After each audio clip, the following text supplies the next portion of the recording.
Good morning, folks, and welcome to another episode of Inspiring Thoughts from the Bible, live from Jerusalem to our wonderful friends in Europe and Vilnius, Lithuania, with Rabbi Chaim Goldberg. We're so excited for this class. He's been sharing so much out of the book of Genesis with us, and we are just loving it and learning more each and every day. So, with no further ado, here's our class, and I hope I have no issue with our Zoom capture. So, yeah, we seem to be fine. Good morning, Rabbi. How are you? I'm fine, thank you. How is everybody? Everybody's okay. Daniel from the South America, from Canada, from Europe, and two from Canada, but two different places, right? Timothy and Daniel in something you need to fly one to each other 4 or 5 hours, right? Yeah, something like that. The other side of the country. Okay, fair enough. But we can all be together because we have those internet things and instructions, so we can speak together even though we are from all sorts of places. We have also Oleg, a new participant from Czechoslovakia. Wow. Czechoslovakia, this is said in Hebrew. It's Czech. I didn't understand in the beginning why he's saying to me, this is going to play with me chess. Until in the end I understood that he's speaking about Czechoslovakia. It's hello, Oleg. Hi. Hello, Oleg. It's Czech Republic.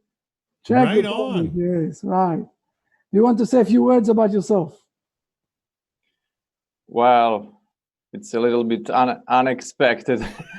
Okay, so it's the first time for me.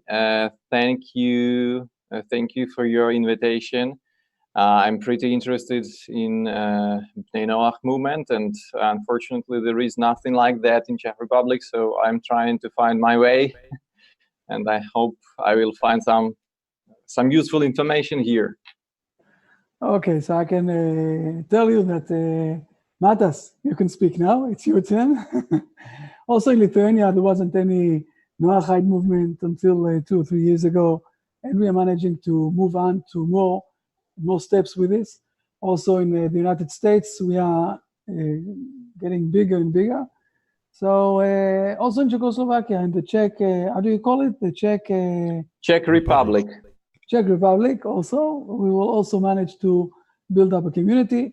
You're going to be the head of the community, so feel comfortable, It's only the first steps. You're a bit amazed. It's okay. This is how it's working. Welcome aboard. We are working hard lately, and Daniel from South America, so now you're starting to be part of the family. Let's dive inside, because I know that soon they're going to call me out for a few minutes, and we need to finish to have a lot of the things that we're going to speak tonight. I don't know who saw the short movie that I did. Tonight we're going to speak about the profound reasons for fights between people in our world. This is the main issue. We're going to learn a verse that we came to this verse. We started from the beginning and we came to this verse. I'm going to read the Hebrew as usual, and then you're going to read the English. Okay. Excellent. ויאמר קין אל הבל אחיו, ויהי בהיותם בשדה, ויקום קין אל הבל אחיו, ויהרגהו. So please, Dan. Why people fight. And Cain spoke to Abel, his brother, and it came to pass when they were in the field that Cain rose up against Abel, his brother, and slew him. Again, as usual, we have problems with the translations, and we're going to deal with the translation of it also. But before we're going to deal with the translation, Oleg, we're learning here the Bible, and we'll also give a few minutes at the end to speak a bit about the Noachide movement, okay? Okay, of course. To be inside with this, with the values that are related to all of us. And you came in the exact verse that you're going to speak again, very profound way. Why we have so many fights and so many wars in the world, and how the Hebrew nation sees this along the history. It was very inside, I will say, secret ingredients, but in the last few years, we're starting to spread those words outside. And now also we're going to speak about this verse, so we will understand this in a profound level. I think that this verse is very known, but not in the level that we're going to speak.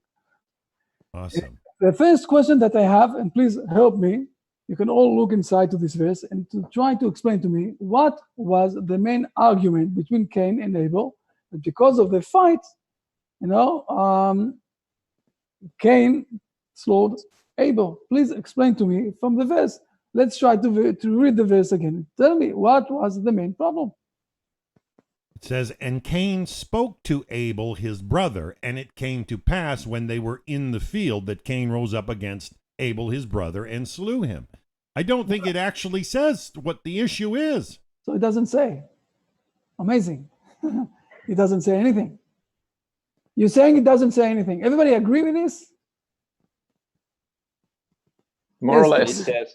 It says Cain spoke to Abel. I don't know if there's any problem with it, or he told him something specific that may have caused the problem. But so first of all, I think that I have it in another 2 or 3 slides. Just a moment, let me find it. One of the biggest things that happened here, or good things that happened here, that they started to speak. Till this point of time in the Bible, we don't see any discussions between people at all. This is the first time that someone is speaking with someone. This is a very good step on one side, even though it brought to a very tragic solution or situation that Cain was killed from this speaking. But again, do we know why or what was the spoken words between those two that brought the situation of one killed the other one? Yes, Timothy. Wasn't like earlier on in Genesis or Bereshit, didn't it say that Cain was like jealous of Abel because Abel had the better sacrifice? Amazing. You were not with us last week, but we spoke about this last week. The verses before that are saying that, and we said it last week, that Cain he was the first one to bring sacrificing in front of God, and Abel also brought sacrificing, but God, he talked, or he received the sacrificing of Abel, not the sacrificing of Cain, and Cain was very jealous. And then we saw another very interesting thing, that Cain was a prophet, and God spoke with him. Abel wasn't a prophet. God didn't spoke with Abel at all. But with Cain, God spoke. And he said to him that you don't need to be jealous. It's the only thing that you need to do is to try to change, to shift your mind. Because we spoke about this a few times, and I will say it again. It's very important. It's one of the essential points that is happening in our world. When Cain was born, he was sure that he was the most important person in this world. And suddenly, he is getting another brother. And this brother for him is needless. He doesn't need him. Abel, on the other side, he knows when he is getting born, that there is someone else.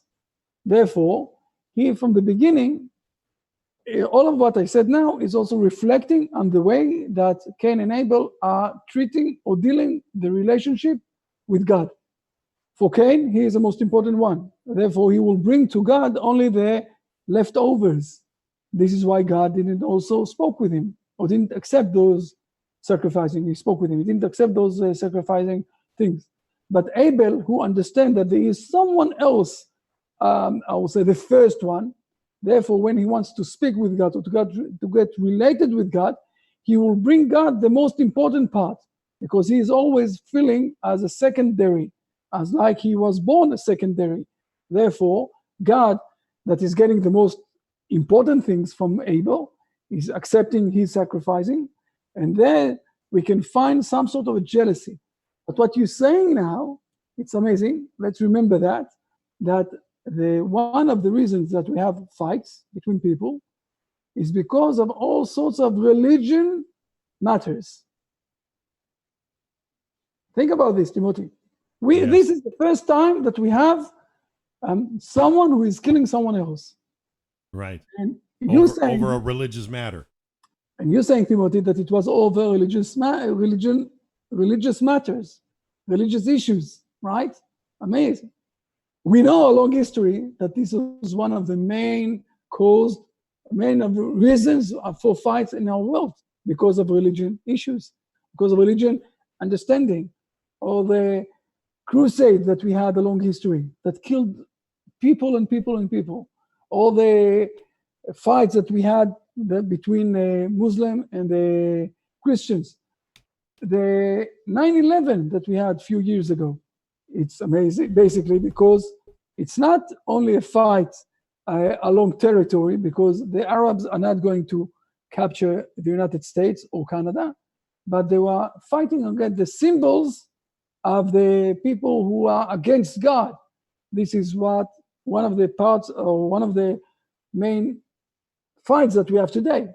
And you said it, Timothy, the first step that we can understand is because of religion issues, religion matters, religion conflicts.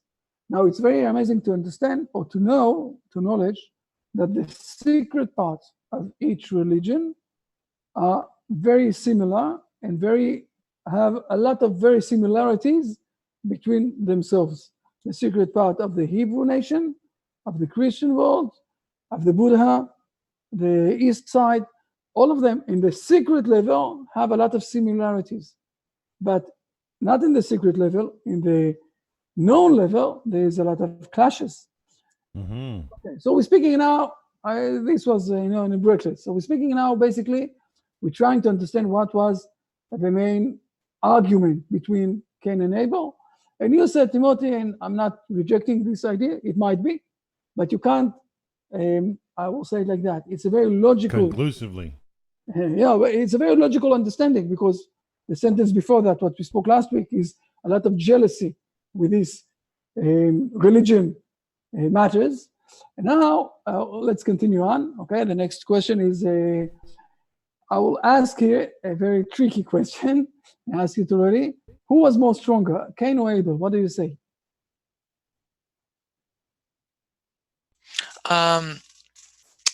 Like maybe physically Cain was more stronger, but Abel might have been more mentally, because he maybe he could have tried to fight against, but he didn't, but he refused to fight or something. I don't know.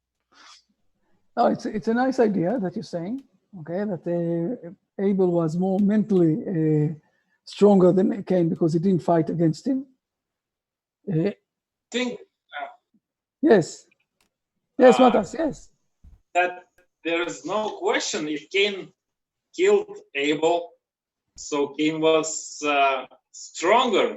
He wouldn't kill Abel if he was weaker, or on the opposite, if Abel was stronger, he would defend himself, and if he would defend himself and would live, or would kill Cain, or not?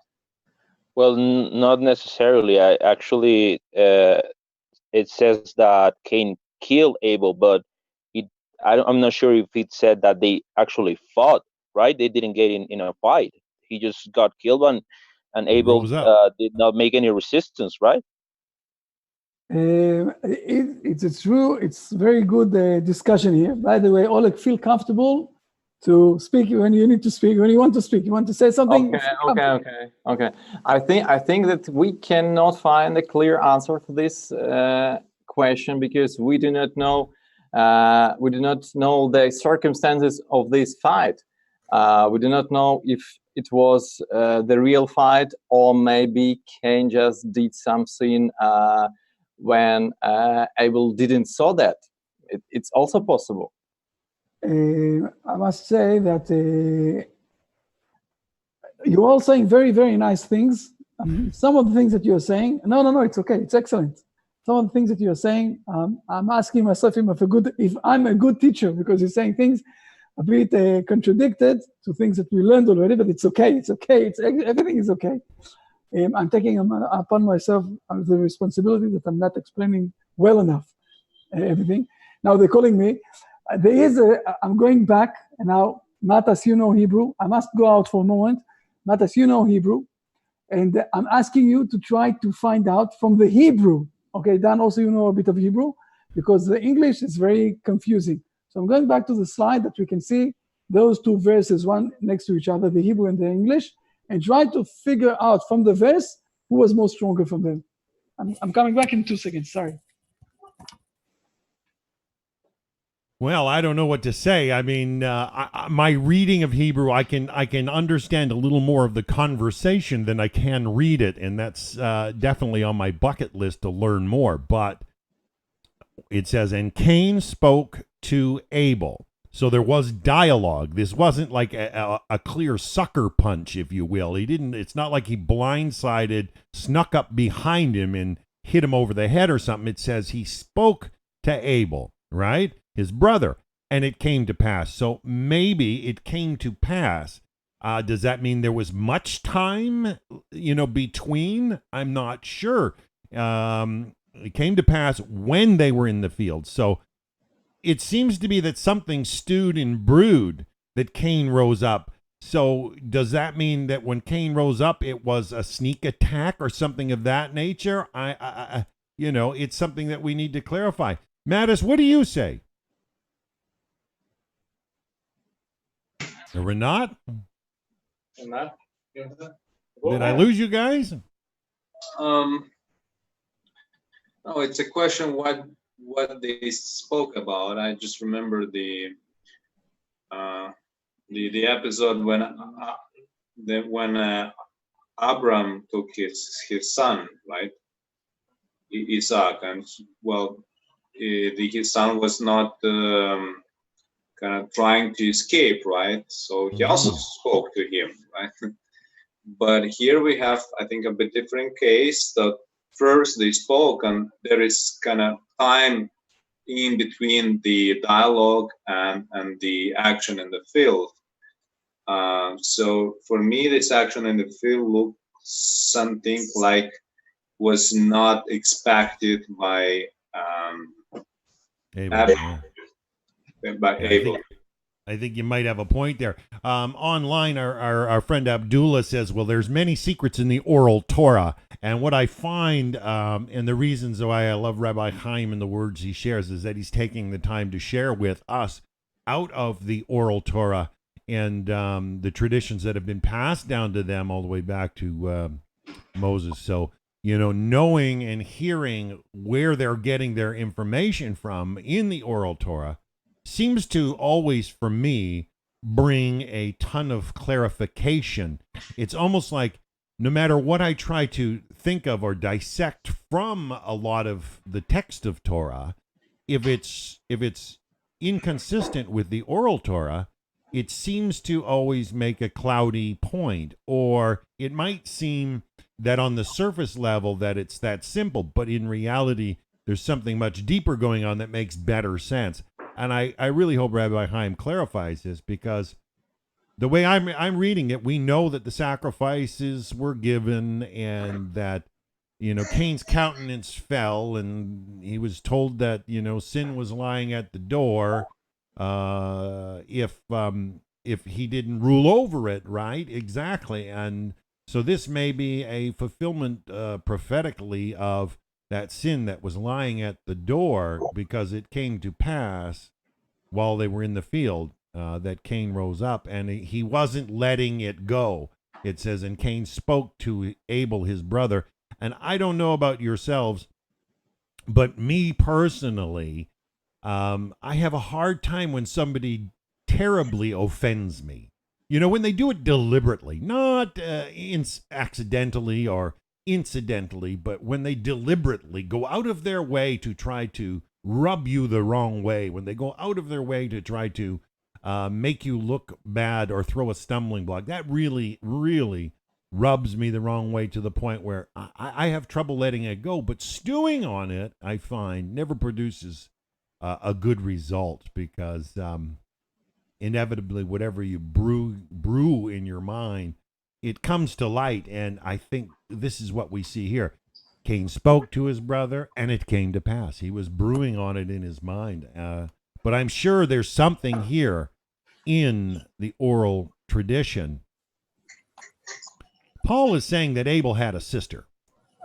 Who said? Paul, a gentleman online. We've got a few people that join us regularly. Paul Garcia. We also had our friend Abdullah, Rabbi, while you were away. He said, "Well, there's many secrets in the oral Torah, so we're waiting to hear the answer." Okay. Okay. So first of all, send the regards. Hi, Abdullah. Yes, Abdullah have a problem. He can't come online with us because he's in a country that if he will come online with us, they will slow him also. So they will treat him like Cain treated Abel. So we need to be careful with this. And but in any case, good to see you. Good to hear from you. And okay, so let's go step by step. First of all, in Hebrew, okay, it's written down in Hebrew, the word Vayakom Cain. Vayakom, he stood up. He stood up from where? So the oral tradition is saying to us that Abel was stronger than Cain. He was stronger than him. And when he started the fight, Abel managed to be on top Cain, and he also started to slow him. And it's very also logical. When someone is trying to kill you, kill him back.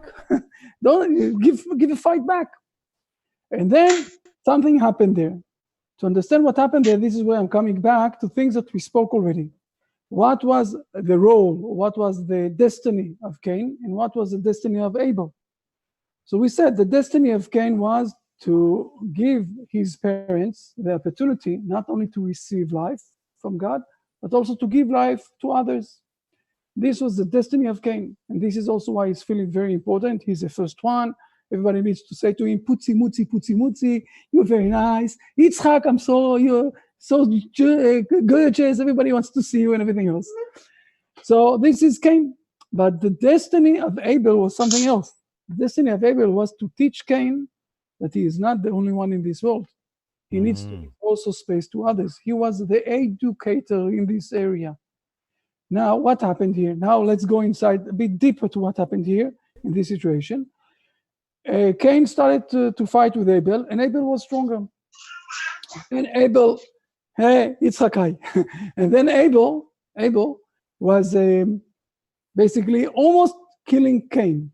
So Cain said to him, what are you going to say to Papa and Mama? What are you going to say to Adam and Eve if you're going to kill me? And now we're starting to see how much Abel basically lost everything, because he thought that if Cain is asking him this question, so Cain is in the same moral level as Abel, as himself. So he went off. He went off from Cain, and then Cain stood up. Vayakom Cain. Okay, he rose up. He rose up again from where? Because he was underneath. He rose up against Abel, and he killed him. So Abel basically failed from educating Cain. He was sure that they are already in the same level of morality, but they were not. So we know, now we're starting to understand what is happening here. It's not so clear to say that we can't blame Cain straight ahead and to say to him, you are a very bad person. He at the end of the days, we will see that he is a bad person, but he really have the choice to become something else. And also on this part, and this is where we starting to realize, and this is what I said also before, Abel was supposed to educate Cain to become a person who can give someone else to live. I want to say this also, it's in part of my courses, and I think that most of you know this issue, but because it's already for more than a year that I didn't say it, so we must, from time to time, to remind ourselves of the main foundations of things that we're speaking about.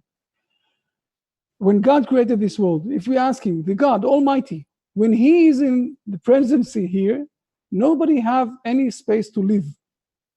So what God did to create this world, and this is the word Bereshit bara. The word bara, creating, is that God reduced himself. He withdrew himself backwards, and he gave space to others.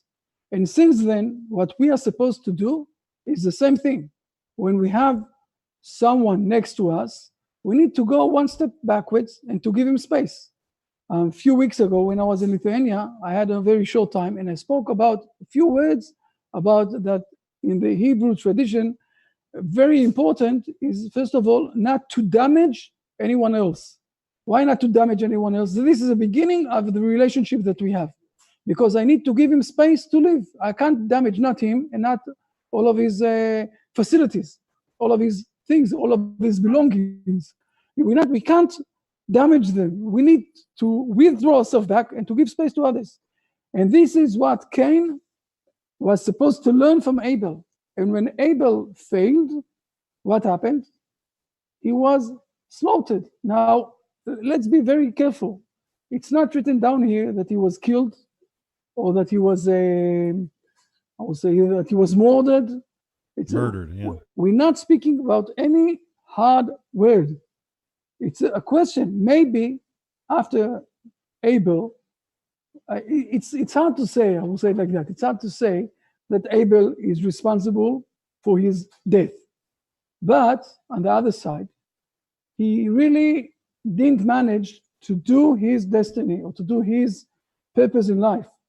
And this is why, maybe, and this is what Cain will say, and in the next verses, we will speak about the next verses next week. But this is what Cain will say. I'm not to be blamed. I'm not to be blamed. He is supposed to be blamed for what happened to him. Because if he would have been succeeded to do his mission, so I wouldn't have been thinking of even killing him. But if I did it, it's because he didn't do his job. And we're starting to see that the situation is a bit more complicated. I will say it like that. I want to go on, continue on a bit, okay? How can we avoid those things? I think, how can we avoid them? Can we avoid those things? So we started to speak. So I said, I want to be. So I will start with Timothy, okay? What you said. Now I'm continuing on, and I'm doing it more in order and putting more things to understand into this situation. I'm going with Timothy in the beginning, okay? The first verses before, he was offering, okay? Cain offers was rejected despite his efforts and everything else. And Abel became an unbearable burden for Cain, okay? It was something that I can't live with him in the same worlds. And this is what we said before, because especially if you're starting with a religious issue. And we said also, something that we said before, that they started to speak one to each other. It's very nice. And we also explained that the one that was stronger is Cain.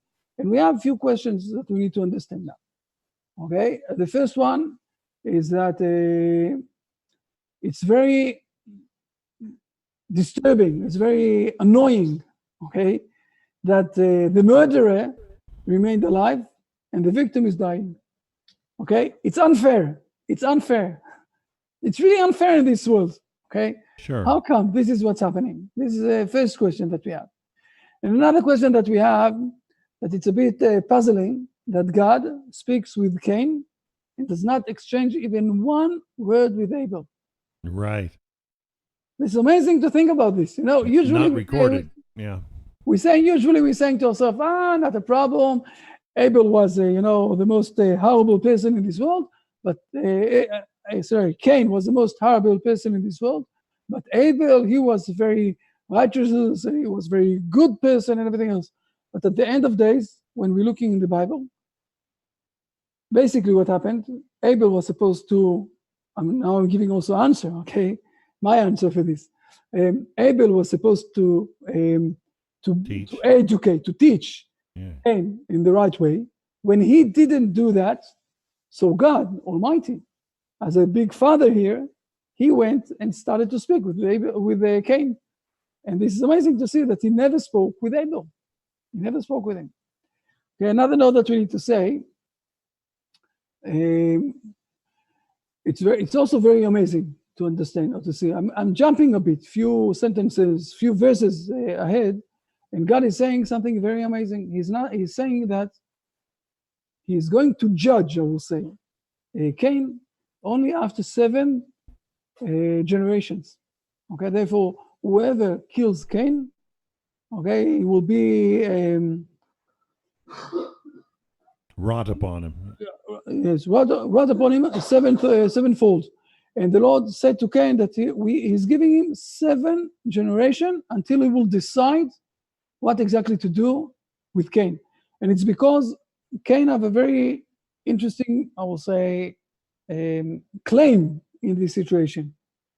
He will say to God, and this is something you need to understand, if you, God, didn't want that Abel will die, you were supposed to interfere here and to stop it.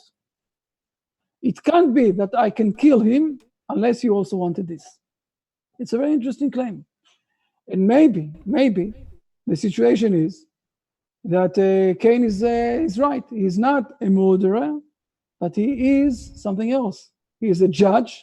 When Abel didn't manage to do his job, so the judge here, Cain, is deciding that he's supposed to stop to be in this world. And God agreed with this. Therefore, he managed to kill him. When you're looking at this in this perspective, you're starting to understand why God is saying to him, you know what? Maybe you're right. So I will give you now 7 generations to see if you are right, or if from your destiny or from your people will come the situation of killing others. If you will see that from your grandchildren's and grandchildren's there will be people that are killing others, then we will know retroactively that you're also just a killer and not that you're a judge. It's 2 different ways to look at things. It's a different perspective. And another issue that we need to understand, I said already, did say that he killed him, and I explained this in this moment. And we have also that the main claim that I said before, that he says to him that he's not doing his job. Because he's not doing his job, therefore he was killed. Just a moment. Sorry. Well, I don't know, folks, but from my standpoint, that word sevenfold, I don't know how they get 7 generations. Vengeance will be wrought on him sevenfold instead of 7 generations. I really would like to know how that Hebrew word sevenfold becomes 7 generations. No. This is not no. We see no. It doesn't say. It says here a few times the 7th. About the 7, as you said, the sevenfold, it's twice amount or 7th twice amount, you will get punishment. But we are counting after those verses, and this is something that we will learn next week, hopefully next week or maximum in 2 weeks from now. We are counting 7th generation, and then Cain is dying. We'll learn this, and this is why I'm saying 7th generation. It's not from this word. This word is something that is saying that everyone who will kill Cain, he will be punished 7 times more than a normal person. Mm-hmm. So those are the notes or questions that we had here in this story, and we explained them. And now I want to go inside a bit, one step ahead, and to go to this oral tradition that we have, and to understand a bit more the situation of what exactly was the fight, argument between Cain and Abel. So please, Dan, read the Rashi commentator on this. Rashi says, and Cain spoke. He entered with him into words of quarrel and contention to find a pretext to kill him.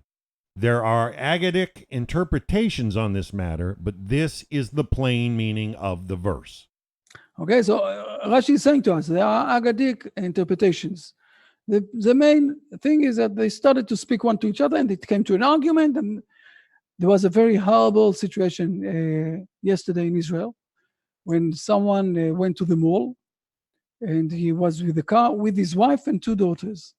And he saw there's someone who is parking in 2 places. It's a true story. It happened yesterday. He saw there's someone who was parking, he was 40 years old, okay? And the one that was parking in 2 places was 74 years old. So he said to him, why are you parking in 2 places? And this became to an argument. The one with the 74 years old, the one that is 74 years old, he took a gun and he killed him. Just like it. And you're asking yourself, you're speaking one to each other. It's only a question of, where to park. And this is causing that you will kill one each other. It's more or less the same what we saw in the United States also yesterday, that they went to do some sort of a festival of food and someone killed them. So it's starting with the normal thing is that, you're saying all sorts of wording one with each other, and then you coming to the argument that you're killing one each other. But our sages took this thing to a higher level, and they said to themselves, this is the first time that we see one is killing someone else. Let's understand the concept, why people are arguing. Instead of giving space one to each other, instead of that, they're arguing. And they're saying there are 3 levels or 3 stories they're saying. And they're saying all of them about Cain and Abel, okay? First one, we know that Cain was the one who was worshipping with the sheep. He was leading the sheep. And Abel was working on the ground. We spoke about this. We saw that already. So they said they were fighting about everything that they have in their life. They said one to each other, let's divide the world. One will take the land, Cain, and one, Abel, will take the movable things. And then they started to fight because Cain said to him, so don't stand on my land. And Abel said to him, okay, take down your clothes. And this is how they started the argument, and they killed one each other. This is the first story that we know. Second story that our sages are saying, it said like that, each one of them said, in my field, we need to build the temple for God. Each one said, in my field. They didn't, not like the first explanation. They didn't have any question or division between the land and the movable. But they were arguing in what place there will be the temple. Each one said, in my place there will be the temple. And because of that, they were arguing, and no one wanted to give to the other one the opportunity to do this temple in his place. Therefore, they killed one each other. And the third explanation is something that already was hinted also in the internet, okay?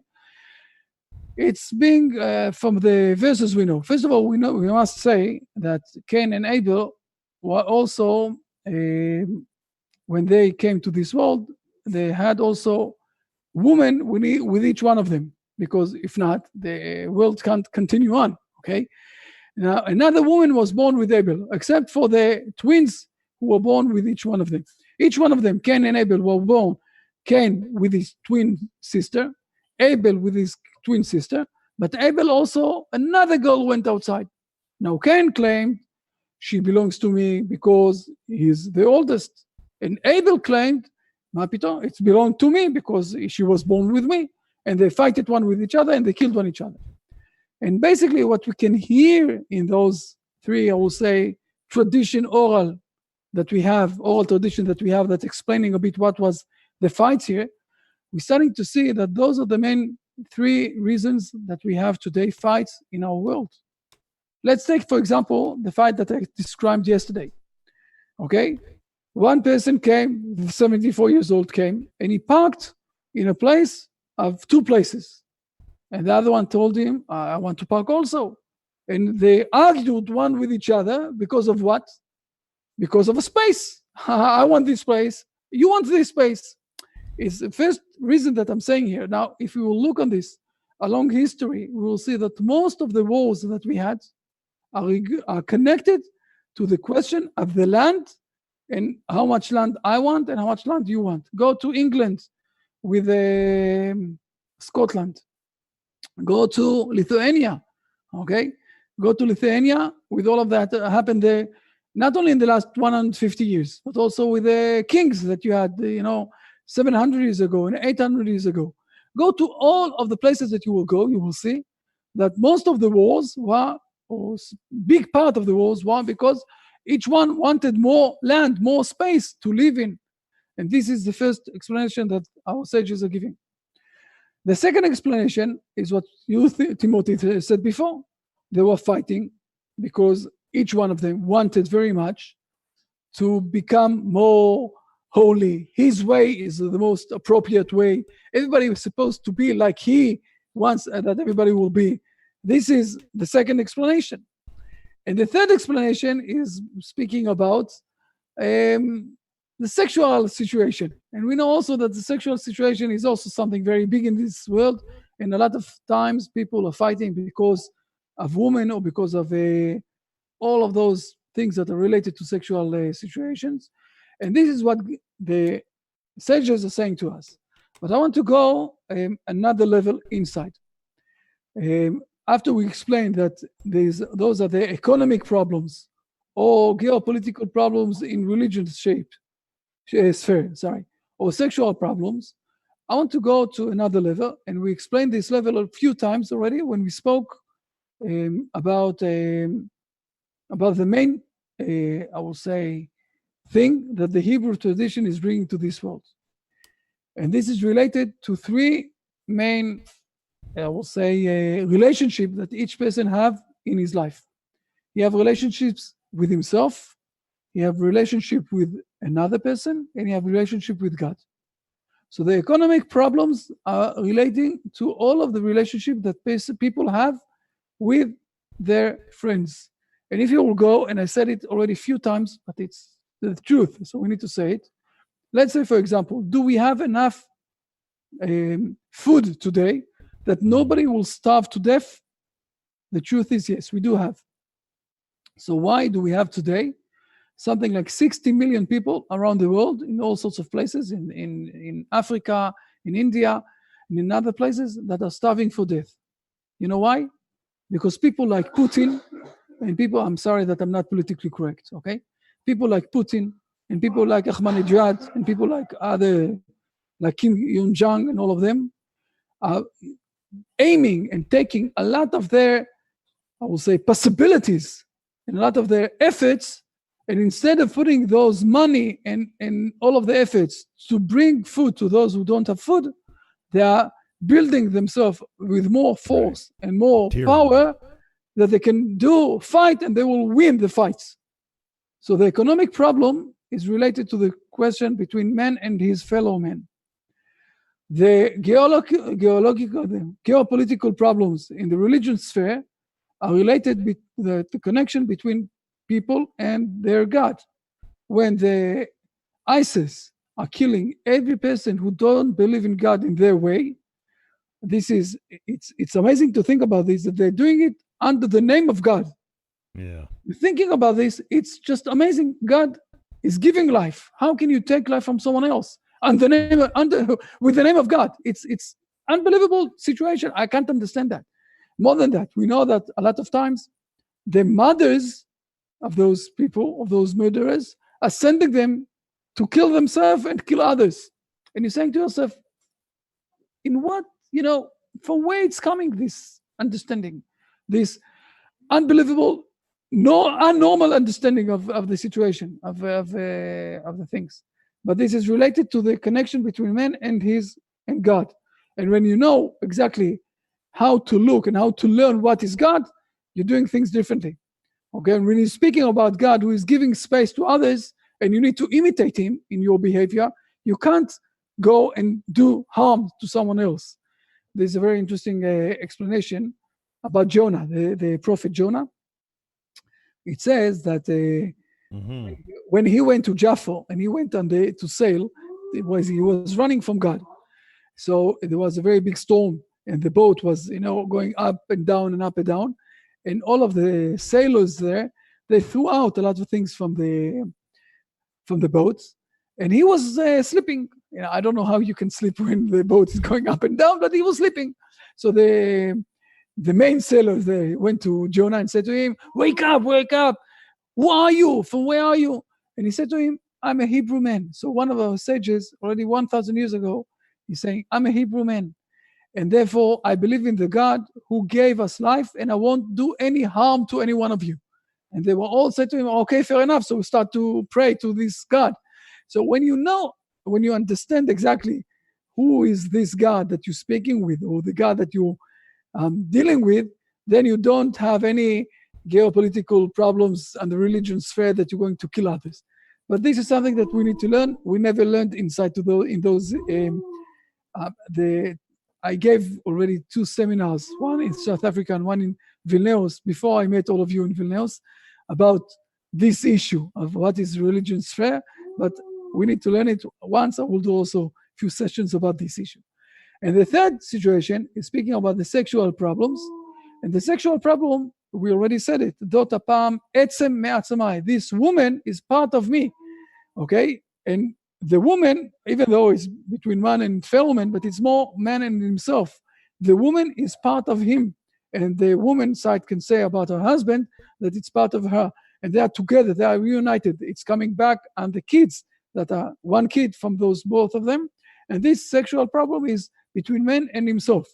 And the way that he is treating his wife and his neighbor, okay, number 3 and number 2, it's the way that he will treat also his God. The way that he is treating his wife, number 3, and his neighbor, number 1, will be the way that he is treating also his God, number 2. And this is what we are learning here in this very simple, small verse about, with all of the questions that we had. If you will go back to the questions, you will see that we answered all of them. Okay?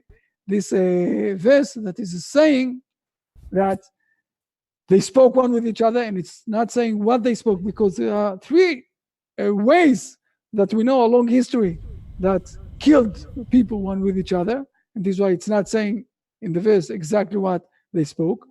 And even though that we're asking, we are screaming, we are shouting, we're saying it's unfair situation. How come Abel was killed and Cain stayed alive? We're starting to understand that maybe something there was a bit different. And Abel, again, it's hard to say that Abel, to blame Abel that he was killed because of himself. But Abel didn't really did his destiny, his purpose in life. He didn't really did what he was supposed to do. And this is why he caused to himself that he died, where especially that we know that he was standing above Cain. He was stronger than Cain. And then Cain asked him, but what will you say to your mother and your father, to Adam and Eve, to our father and mother?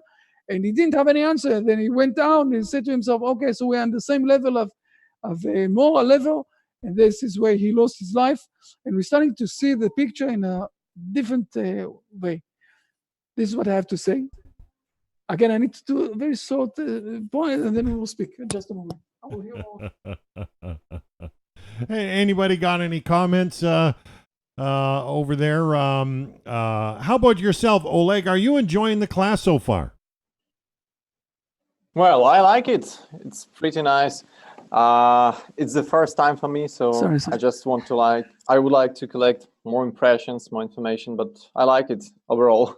Excellent. We're so glad to have you. Okay, the others will speak also. And Oleg, I know it's the first time.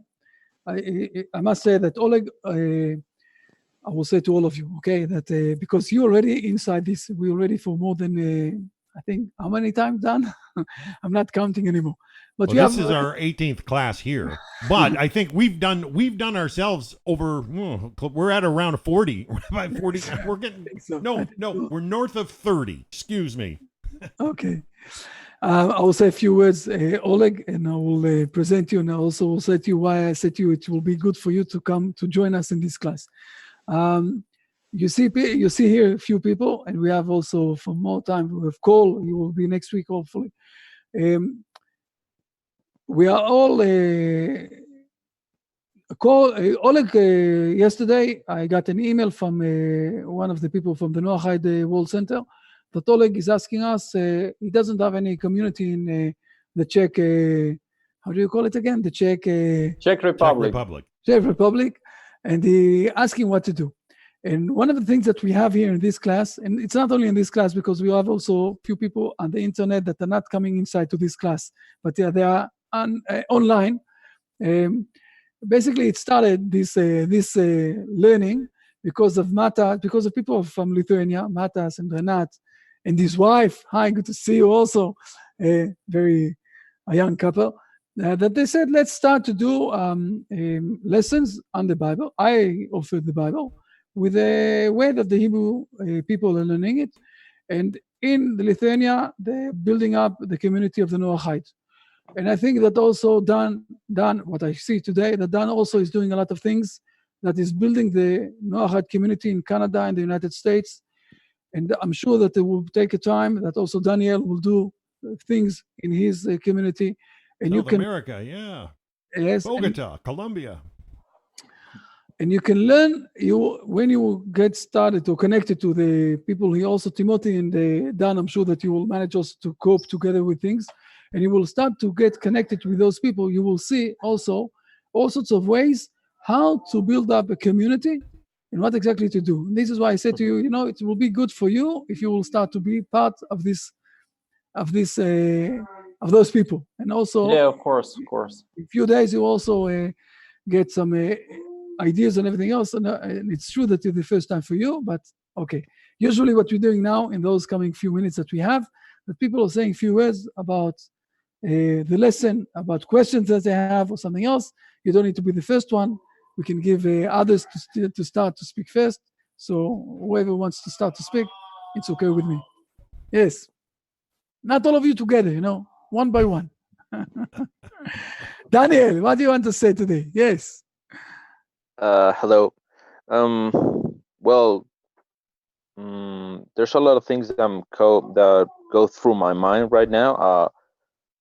But the first one that actually came to me regarding this lesson was that you got to redeem yourself at the first opportunity you have, because Cain had the chance to redeem himself when he made the offering to God, and yet he chose to take another path, the wrong path.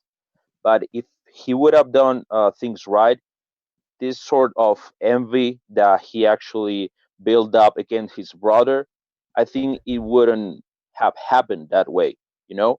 So we kind of see that there's sort of a domino effect, that one bad thing fell on top of another, and this snowball starting to Yes, fall yes, yes. down. So Also, the yeah, that butterfly effect also, the same words. exactly, yeah. So that's the first thing that actually comes to my mind. And but there's some stuff that I still that is still unclear for me about the situation between the job that Abel had to do with his brotherhood. I mean, when you say that he was supposed to educate Cain, and of course, if we base the idea on the fight that they both had, and when Abel was on top of him, was he supposed to keep him down like all the time? Like, I know this is figurative speaking, but was he supposed to? I mean, what was the real, when you say that Abel was supposed to educate Cain? Mm-hmm. What was the specific job that he had to do with his brother? Not just, I don't think that was just to keep him down, because it sounds for me like he was supposed to, I don't know, even take his pace, you know? So that's a little bit unclear to me. Okay. First of all, Daniel, the first thing that you said is very, very, a very right point and very nice point. And you are more than right. There is a domino effect or the snowball effect or the butterfly effect. All of those things are more or less the same. And one of the most amazing things are that God will give him here another chance. Okay, and we will see that he's not taking also this chance also. Okay, but you're right. He can change his path, and he didn't do it. The second question that you are going to the edge of the story. Okay, to the end of the story. The end of the story that they are fighting, and now it's they don't have I will say he doesn't have any possibility or something else. Look on the verse. Who is speaking with whom? Cain spoke to Abel. Yeah. Cain spoke to Abel. I think that one of the things that is very lacking in all of the verses that we learned from Genesis 4, from the beginning till now, till verse 8, that Abel didn't spoke with Cain. I think that the educated person, someone who needs to educate others, is supposed to speak with him. Right. He's supposed to deal with him. He's supposed to talk with him. He's supposed to hear what you have to say. He's supposed to say to him, maybe let's do things differently. We don't see all of this in those verses. What we do see, Okay. he never spoke with him. Therefore, When, for example, I will give you another example. We spoke last week about both of them gave sacrificing to God, and God accepted Abel's and didn't accept Cain. And then suddenly, we see that God is speaking with Cain. I think that the one who was supposed to speak with Cain was supposed to be Abel. He was supposed to say to him, listen, Abel, you taught me something amazing. You taught me that you can give sacrifice to God. But you don't look at me. When I want to give sacrifice to God, I'm taking from the best of the best that I have, and this is for God, because I'm a secondary. Maybe this is what also you need to do. Look, and then God will accept your things. But he never spoke with him. So therefore, God had no choice. He started to speak with Cain. So we don't see that Abel did his job. Right. He did try to explain to Cain to look on things a bit differently. Cain have a very, very important role in this world. He is giving his parents the ability not to be very far from God. God is someone who is giving life, and they're just receiving life. Suddenly, with Cain, they're also giving life. So they're getting closer to God. It's a very important role. But I will say the dangerous in this role is that it might be that he will think that he is the most important person, and everyone else that is coming after him, second one, the third one, the fourth one, are needless. He don't need them in this world. And the second one is supposed to teach him to give space also to others. Now, the second one, when he is going out in this world, okay, from his mother womb, automatically he's thinking, I'm not the first one, I'm not the most important one. Someone else is important than me. My brother, okay, my parents, and God. This is how the second one who is going out from his mother, he's going out when he's starting to recognize what's happening around. This one who is older than me. So I'm not the most important one. And there's also my parents. I'm not the most important one. That Cain doesn't see all of this. Cain sees himself as, and this is also his name. We said it. His name is, and the second one is supposed to teach the first one in his words, in his behavior, one with each other, we need to give space to someone else. I'm giving space to you. You are the first one. You also need to start to give space to someone else. Now, maybe not to me, to God. Give to God space, don't treat God like as a secondary in your life. And he didn't do that. He didn't do anything. So at the end of the story, when they're starting to speak, to argue, and Abel is stronger and he's standing on top of Cain, and he wants to kill Cain because Cain wanted to kill him. So he wants to kill him back. He wants to kill him before he will kill him. And Cain is asking him, what will you say to daddy and mommy, to Adam and Eve? And Cain thinks that, Abel thinks that Cain is on the same level, moral level as himself. Oh, he is starting to understand that there is someone else, and he didn't understood that it's only a tricky question. Then he lost his life because he never really treated his brother in the way that he was supposed to do it. And all of this we said from the wordings of the Bible. It says when they were born in the beginning of Genesis chapter 4 that Cain was born, and then it says, and then was born his brother Abel. And we asked ourselves why it says that his brother was born. We know that the second one is his brother. The Bible is not saying words, useless words or needless words. Redundant. And what we explained, that this is his role. The role is that he needs to teach that he is a brother. And we said that in Hebrew, the word brother, ach, great lesson. Ach, acher, different. It's not the word ach and acher are the same, and it's continuing on to responsibility. And this is also why Abel is starting to worship all the sheep, while Cain was working on the fields, because Abel is like, after that we will see it in Moses, and we'll see it in Abraham and Isaac and Jacob, and we'll see it in David. First of all, you are worshiping all the sheep, and then you can take upon yourself also to educate and to lead people. So Abel started He was worshiping the sheep, but he did only the first step. He didn't spoke a word all of his life. Or maybe they spoke, they said one to each other, good morning. It's not recorded though. But yeah. it's not, if it's not written in the Bible, so the wording between themselves from Abel to Cain was needless, was nothing important that did something in this world. Okay, now we're starting to see the picture. We spoke about this in the last 3 times. We are dealing with this, with those 2 brothers and the beginning of the world, how much it's complicated. Okay. That's pretty amazing, Rabbi. Thank you very much. Not a problem.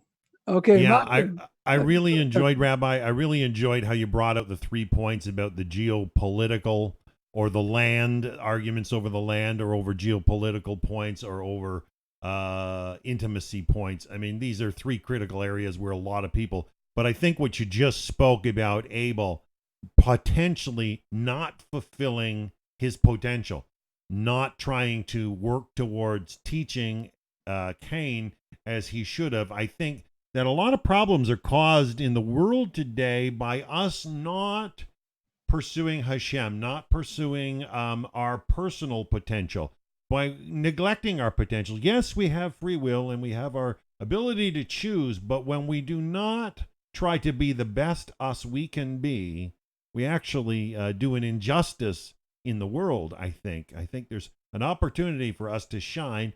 And if you have that ability, you should, just like we're hearing today that Abel did not teach as much as he could have. So I don't know. It's been a wonderful class, Rabbi. Thank you. It's not, I'm saying all the time, it's not mine. I'm getting it from my rabbis, and I'm just giving it to everybody here. There was once I said, I think that to say it in the most, it's not the sharp way, it's most, how do you say the word kitzoni? It's the most Broad. far way. I will say far way. Broad. You can say that there are 2 people here. One have a destiny of giving, some sort of redemption to his parents, that they will be not so far from God. And the other one is the educator. And when you're asking yourself, who got more punished? We see that Abel, the educator, was more punished because he didn't do his job. So how much, I will say, responsibility we have on those who are educating the next generation? And it's something that we need to ask ourselves also, because we're sitting here as also part of this, I will say, situation that we want also to give to the world things that we are learning here. I need to finish. I'm sorry, I need to finish. I really... Go ahead, Rabbi. If you want to say 1 sentence, Oleg, if not, we'll continue on. We'll also speak, as we said, later on this week, and on the Skype, or on this, what do you call it, the Zoom meeting, or we'll organize the meeting. Well, just quick comment from my side. I'm really impressed of this new angle, new point of view, because I know this story, I don't know, from 3-year-old or from 5-year-old. I read it thousands of times in different languages, basically in 4 languages. But I've never been thinking about this from this point of view. Really impressive. Thank you. Oleg, welcome to the club. Say to him, Matas. Everybody say to him, welcome to the club. Welcome to the class, Welcome Oleg. to the class, Oleg. Welcome. Thank you. Especially that this is usually what's happening. We're learning those things, and suddenly people starting to understand that what we have on the surface, it's only neglecting the beginning of the beginning. What really is happening here, what we can learn from this Bible to all of us, to all of the people in this world. So see you all, everybody, next week, hopefully next week at the same time, same place from Jerusalem. And yes, good to see you also, Matas and Renat and everybody there, and Timothy. See you all next week. I'm sorry, I must go. I'm really sorry. All right, everybody. Thanks for joining us online. We appreciate all of you that have continually come out. Basil and my friend Lee showed up today online. We've got Abdullah, of course, sharing some wonderful comments, plus many more online. And we thank you guys. come on and join us next week. And once again, Oleg, thanks for coming. Have a great week, everybody. Thank you. Bye. Bye bye.